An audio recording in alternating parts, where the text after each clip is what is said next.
Hello and welcome to Malls on Mission. I'm Philip, And I'm Anna. and here we go.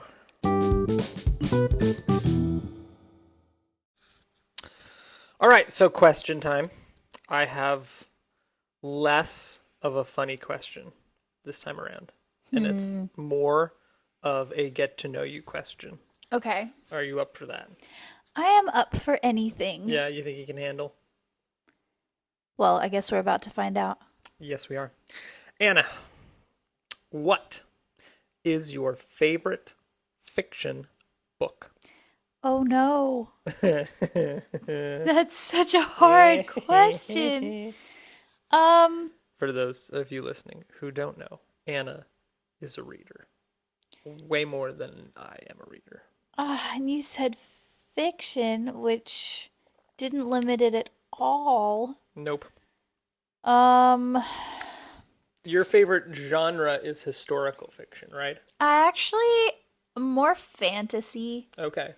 But like, yeah. So Lord of the Rings, Brandon Sanderson novels like Stormlight Archives, Terry Pratchett stuff like Discworld. But only certain books from Discworld. I haven't read a whole lot of those. I don't know if I can pick just one. What about a favorite series? Well, my first answer, childhood favorite book, and it's still a solid choice, is Treasure Island. Okay, that's a classic. It's a classic. I also love classics. So, yeah, you do.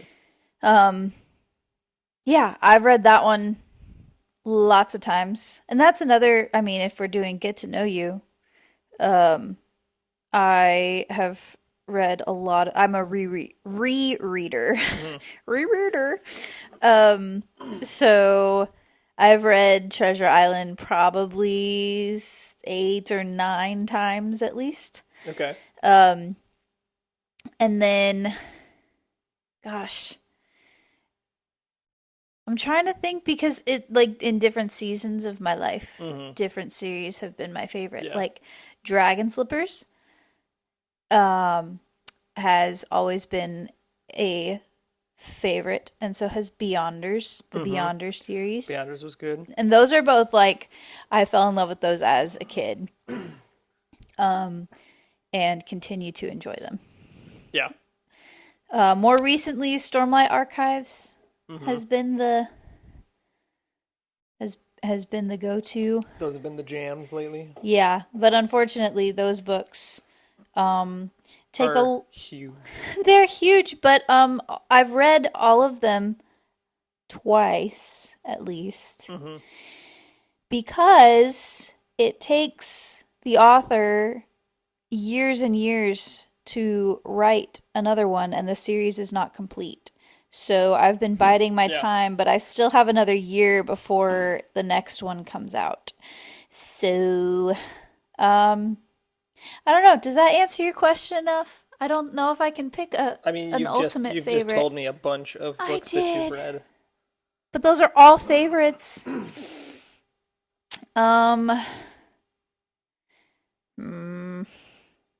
I mean, since Treasure Island's the one you've gone back to the most. Yeah, we'll stick with Treasure Island as my answer. Favorite? I don't feel like it's the honest answer because there are too many to choose from. Okay. So that's yours. All those are yours. All of them those are mine. Your favorite books. Your favorite fiction books. Yep. Okay, your turn. I think I already know. I feel like the second one that you've read the most is To Say Nothing of the Dog. Oh my goodness. You've read that one like 5 times. Yes. That one's especially fun because it's historical fiction and time. No, it's time travel. I mean, yes, there is an aspect of romance, but it's time travel into the past. So it's historical fiction, but with future. It's a fantastic book. To Say Nothing of the Dog. It also has a lot of literary references to other things. So it's fun. Victorian era kind of setup. So, um, yeah, if you look at the bookshelf, the books that I have purchased, they are ones that I've already read and know I will read again. So, Yeah, you say bookshelf. You mean the book bin? well, right now we don't have a shelf. We have a bin. We have a book bin. And then you look It's quite heavy. and then you look at my the nightstand, and there's Yes. also a whole bunch of books there There are a bunch of that books are waiting to be read. there. Actually, yeah, almost all of them are rereads. I mean, like the Jane Austen books. Yeah, the Terry and... Pratchett ones are the only new ones, right?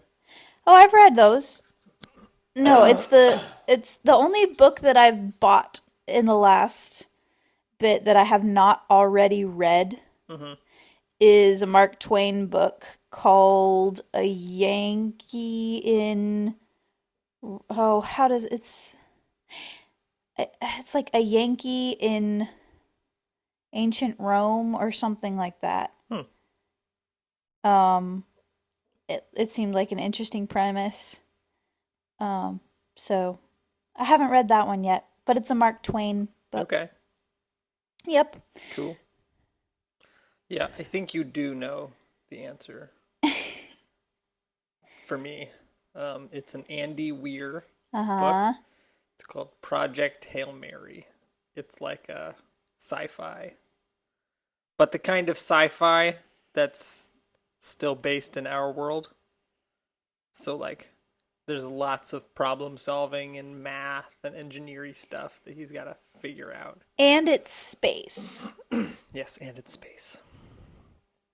Yeah, Yep. and there's some cool aspects of that book. There's some fun language stuff that happens in that book, as far as figuring out language, and yeah, I really enjoy that one. So we recommend Project Hail Mary by Andy Weir. And the 27 books that Anna previously mentioned. Yep. I can't even remember. Is it Connie Davis is who wrote To Say Nothing of the Dog? I don't think I said the author of that one. I have no idea. Yeah. I just know that cover. If you search To Say Nothing of the Dog, there is only one. Yeah. It's quite a unique book title as far as book titles go. Although the short it's not a short story, it's a short book though. By Jerome K. Jerome, which I'm pretty sure is a pseudonym. It's called Three Men in a Boat. And it's a very it's kind of like the Three Stooges. Okay. But in Victorian era England on the Thames River. So, if you want a laugh, so we recommend Hail Mary, which is my book, and the 28 books that Anna has mentioned. Yep. Yep. All right. Well, should we get on to our update section? Let's do it. Okay.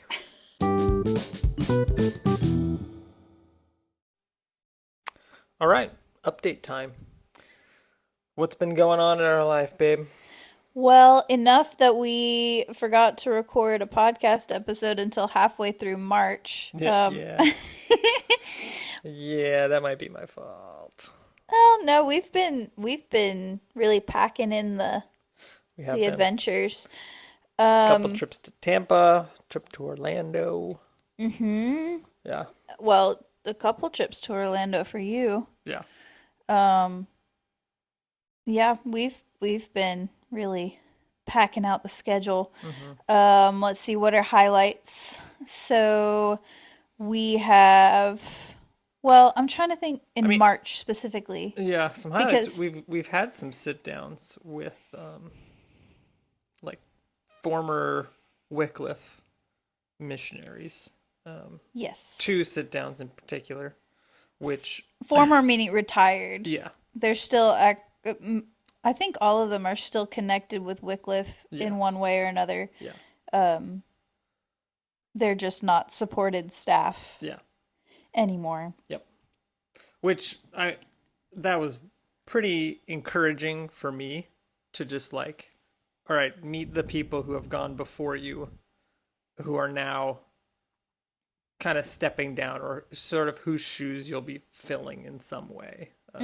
Not that we'll be doing the same jobs that they did, but it's just, getting to see the generation who's gone before you, hear some of their stories, hear about the the struggles or complications that they've been through, as well as the joys and the testimonies of what they've seen. Yeah, I think the biggest thing was like how faithful God was in their stories, as non-traditional as they may be. Yeah. And I think that's something else I'm learning is no two missionaries' stories are the same.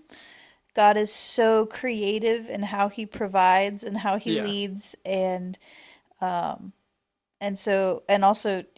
we just have very unique stories. So hearing the real and raw testimonies of people who have gone before, and just getting that kind of encouragement really boosted my confidence, because we have our roles are kind of non-traditional on the missionary sense. Yeah.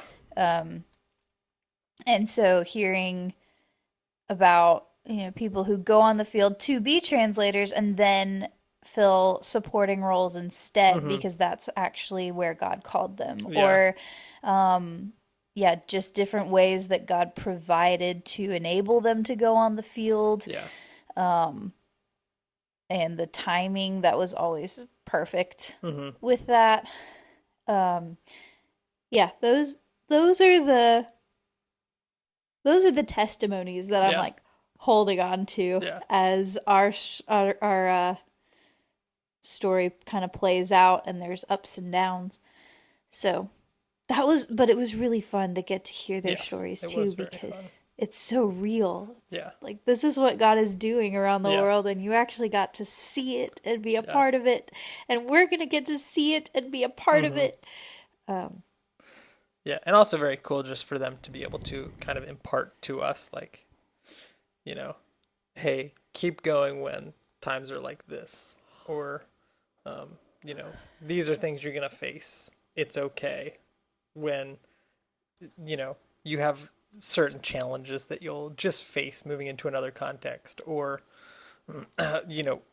them talking about having people from the States who were still in contact with them, or people from back home who were in contact, were caring for them, and were able to encourage, challenge, and sort of direct them a little bit in their own path on the missions field. So it made me feel like, okay, whatever this next step is for us, it's not necessarily a lonely step of we just have to go and figure it all out. It's like, okay, there are people who have gone before, who have figured it out, and who have said, keep in touch with people back home because they can help you figure it out too. And and be that encouragement and that support for you.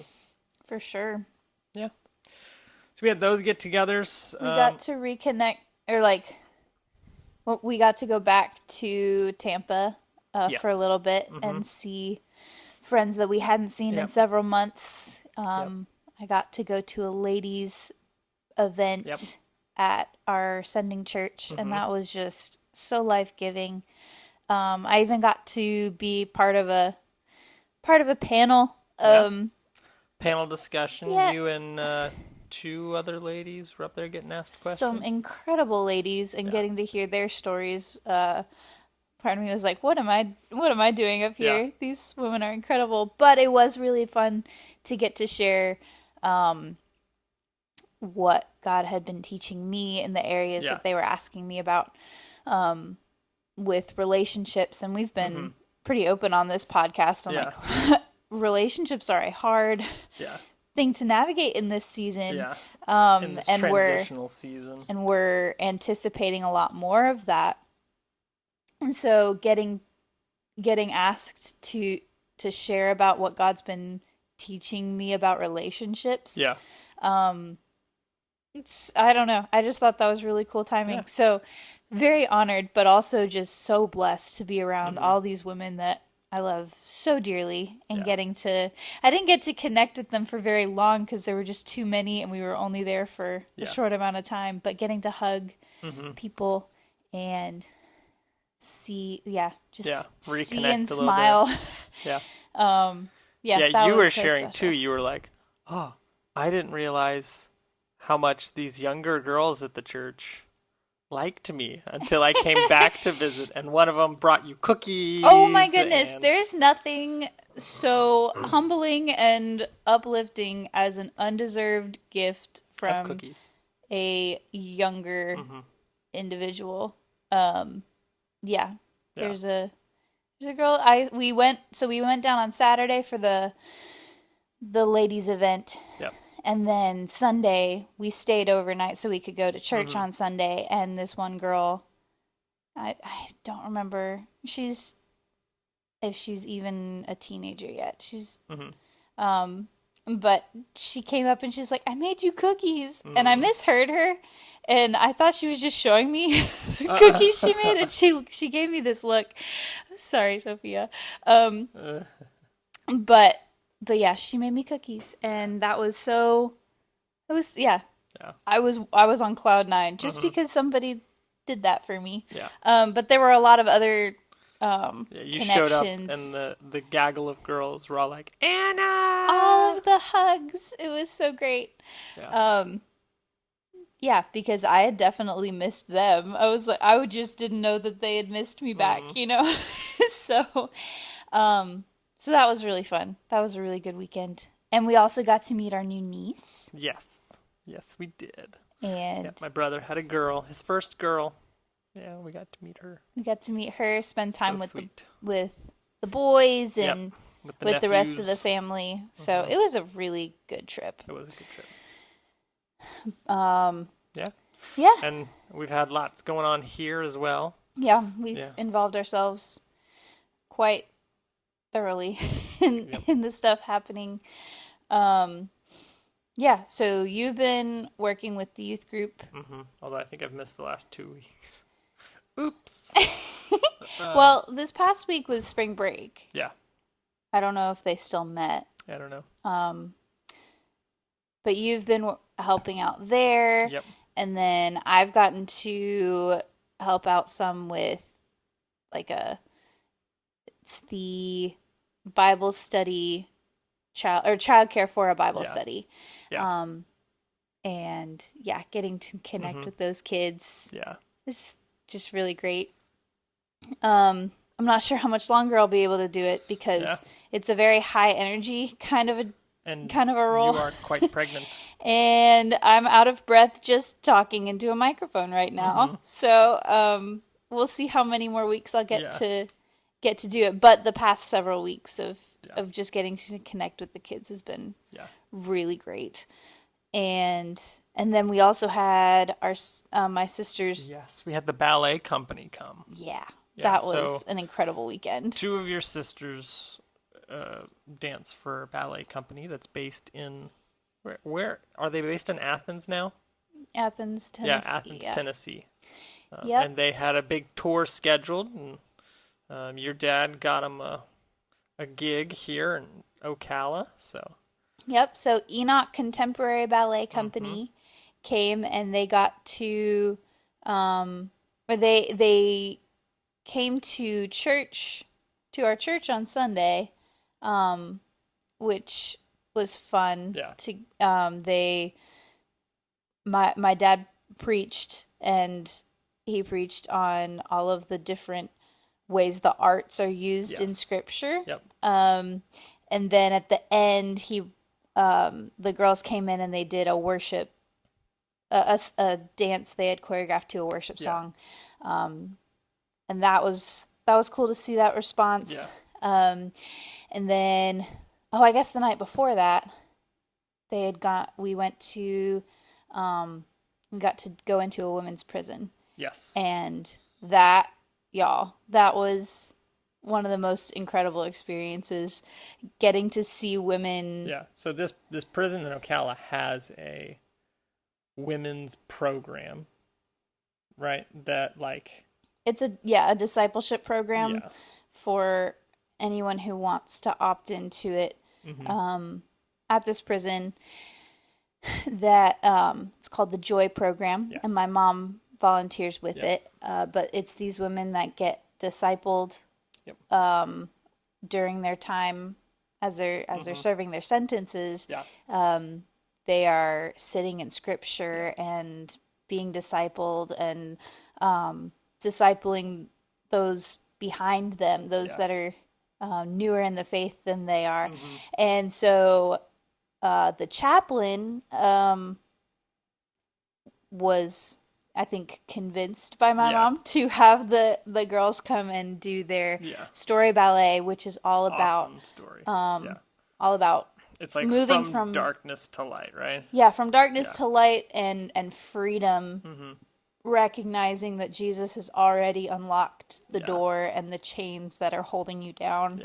And you get to accept that gift. And so watching these women who are literally behind bars cheering when the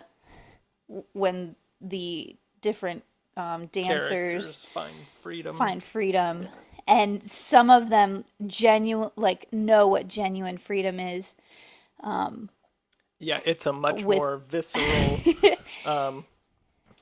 relation to the story than a lot of us. And so watching that, and not everyone that came to the ballet were part of the Joy program. Actually, a lot of the women were not.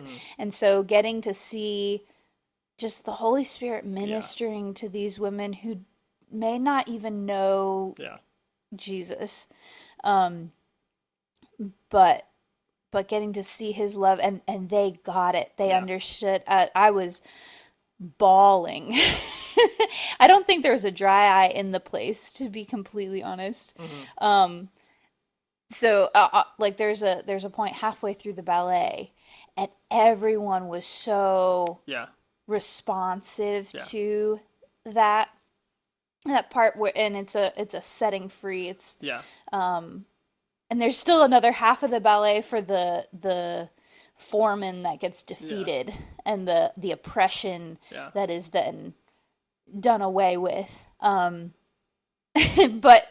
honestly, they could have stopped in the middle because the message had been communicated. God met those women there, and it was such an incredible experience. I obviously wasn't dancing. Nope. I was part of the prayer team. I just kind of sat in the back and was praying over the space, over the women. And my goodness, we had church in, behind the church behind the razor wire. And man, it was an incredible time. So that was a really cool weekend. And then also getting to know these dancers that love Jesus so much. And my sisters are dancing with daily. Getting to know their community a little bit was really cool. And we had a worship night, or a worship time. It wasn't at night, it was in the morning. But we had a worship time together where they danced and we sang, and it was a really cool time.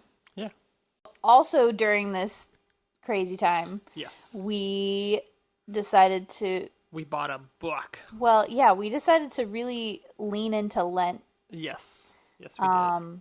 Mostly, I think, like on my part, it was like, Lent, that's a thing. I don't know what it is. I keep hearing about it. There's lots of Christians everywhere who are participating in this thing every year.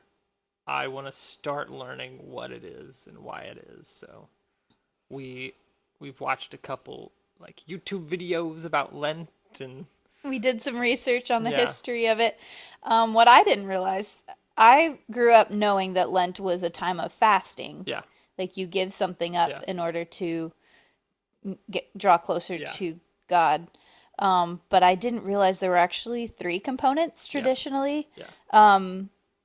The that correspond with three of Jesus' teachings. Yeah. So you've got prayer, fasting, and giving. Yes.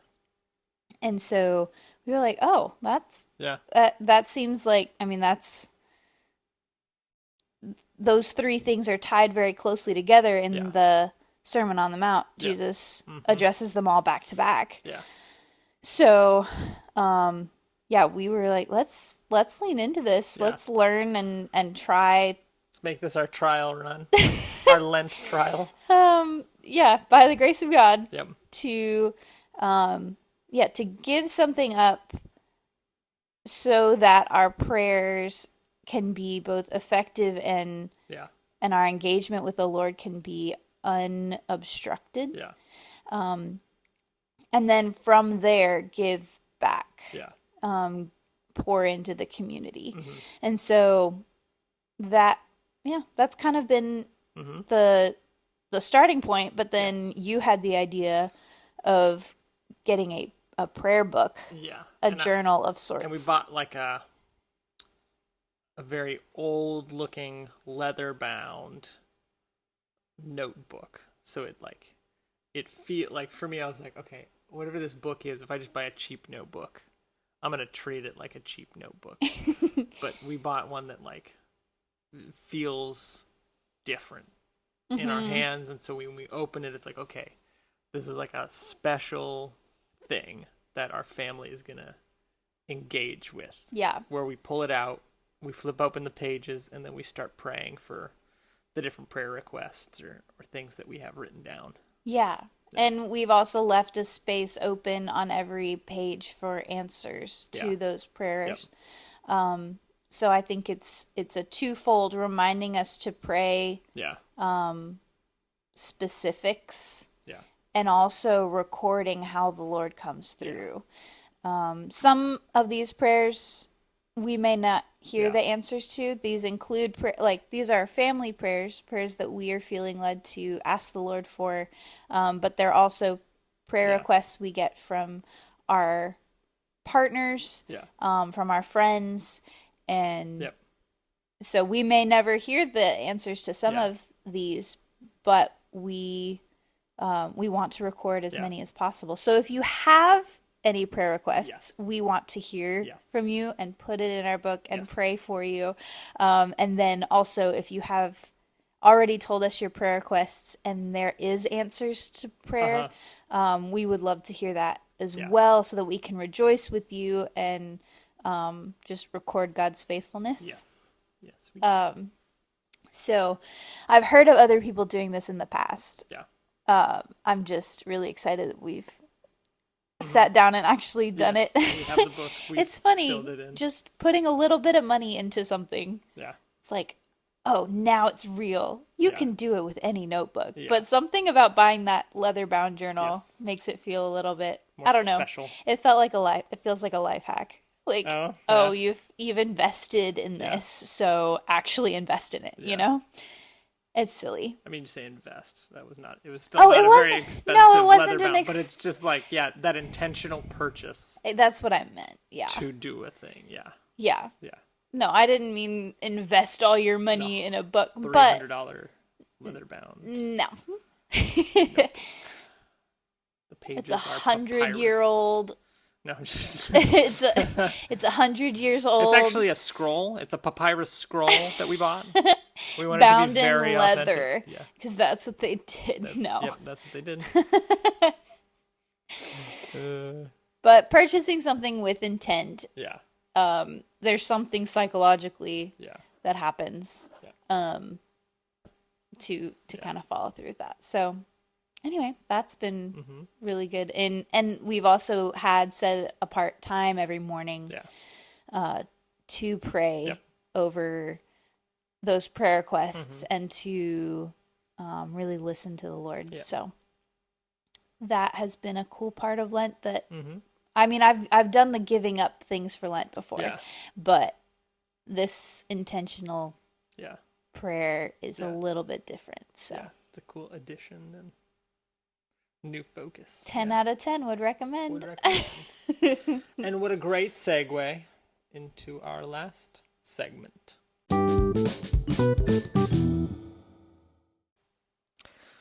So we're moving from prayer into Anna. What's the Lord been teaching you lately or showing you? I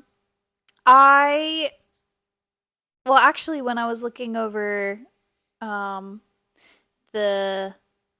Wycliffe blog, I like to look through that, partly as personal encouragement and to remind me of why we're doing what we're doing, but also I was doing that.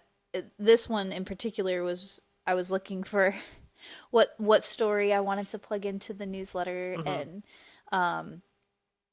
what stood out, what would be encouraging to other people. And the story that I read was about answered prayers.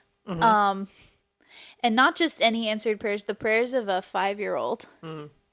And I don't know, I was really moved by that because we think of prayer as this.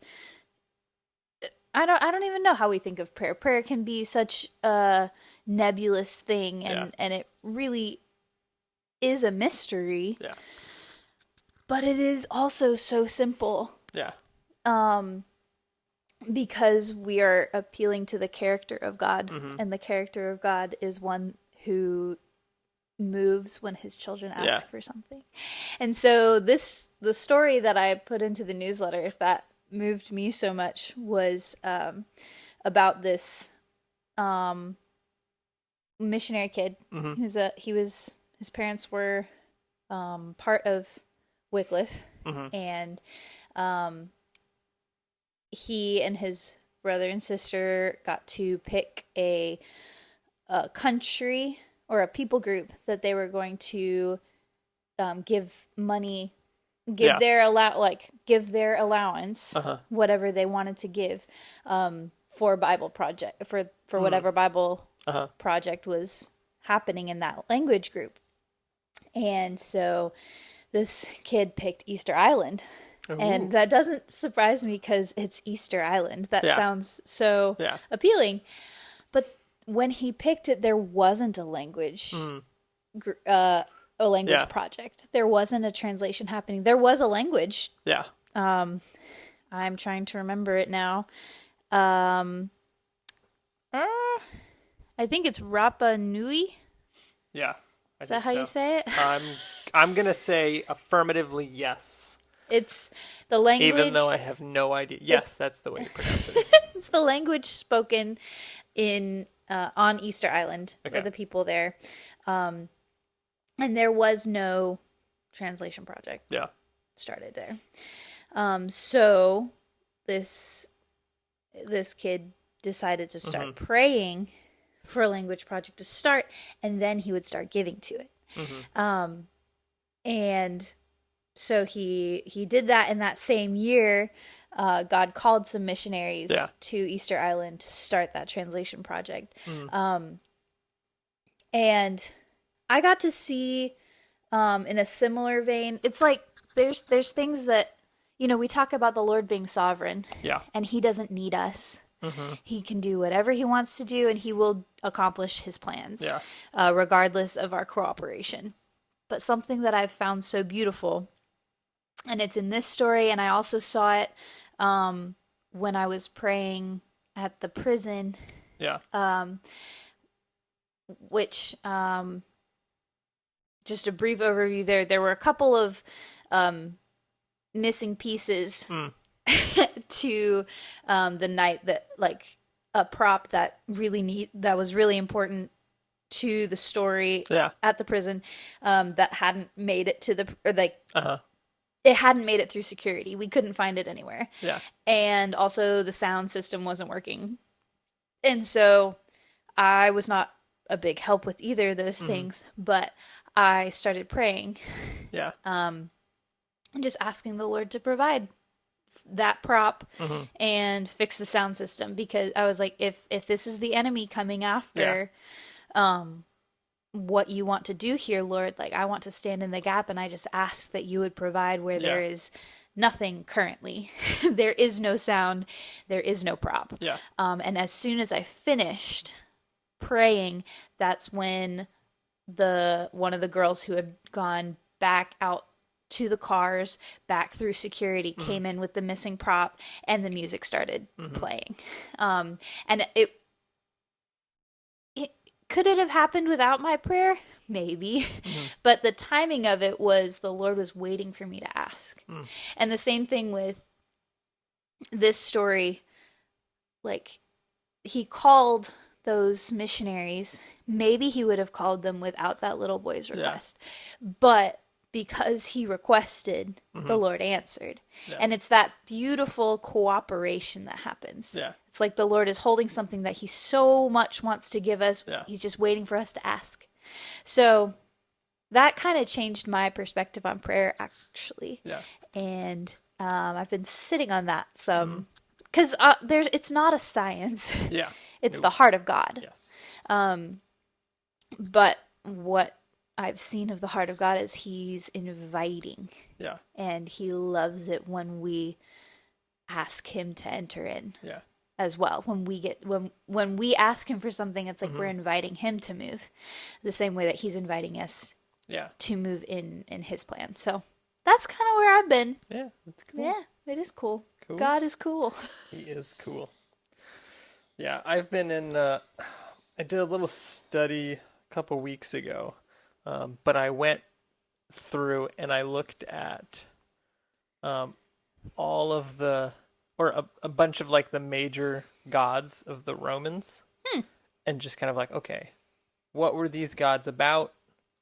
Who, like, what benefits were associated with these gods?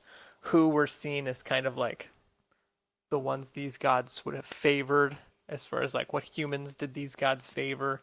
What were signs of them favoring people? And then just like looking at that picture that was painted and juxtaposing it to the picture of Jesus when he came, and like he was born into a very complicated situation. You know, he was like an illegitimate child, or what would have been considered like an illegitimate child. He was, you know, a refugee on the run to Egypt because of oppression that was happening from Herod in Jerusalem. He spent his time not at seats of power, but, you know, as a guest to sinners, and hung out with the rough crowd. And when he stood up to say, like, all right, I'm announcing my kingdom coming. This kingdom, and like his announcement is right out of Isaiah, and it's like, I have come to proclaim freedom for the captives, you know, healing to the broken, and just like all the he's coming and saying, I'm coming for the least of these, the downtrodden in society. You know, his beatitudes are, blessed are the poor and the meek and the ones who hunger for righteousness and the ones who make peace among people. And it's like, you know, just looking at the contrast between how we often view, you know, a sign of the like God's favor or the favor of the gods is you're successful and you're in seats of power and you have lots of things. You know, your life is luxurious. And then looking at Jesus's life of like, he was coming for and favoring people who were the least of these. And just seeing that contrast between how his kingdom works and how we perceive favor, and just like how the world conceives of God working among people, in what his favor looks like, what his kingdom looks like, what power is supposed to look like. I've just kind of been chewing on that a little bit of like, all right, where have I been seeing my relationship with God to be like, where are my views more like the Roman views and less like Jesus's views of what it looks like to be a person who's in God's kingdom and who's, you know, walking with him. And it's good. Yeah, because I feel like none of the apostles' lives would have been those two appear to have been favored by the gods, because almost all of them died in pretty rough ways, and they were on the run, and they didn't have much, and they served the nobodies, and it's like, I feel like I can get wrapped up in, all right, my life is going really well right now when things seem to be easy, and it seems like things are going really well for me. But I don't think that's necessarily the case. But yeah, that's what I've been chewing on. It's a good thought exercise. Yeah. Good to delve into your motivations and your any kind of filters that might have trickled in. Yeah. Of that are miscoloring. Yeah. What the kingdom of God really looks like. Yeah, that's awesome. Cool. Well, I hope for those of you who are still here with us after 40 minutes. This was a long one. Yeah, thanks for hanging in with us, and we appreciate y'all. Yeah, and we'll talk to you again soon, I hope, or in a month and a half, however it works out. We'll see. All right, bye everybody. Y'all.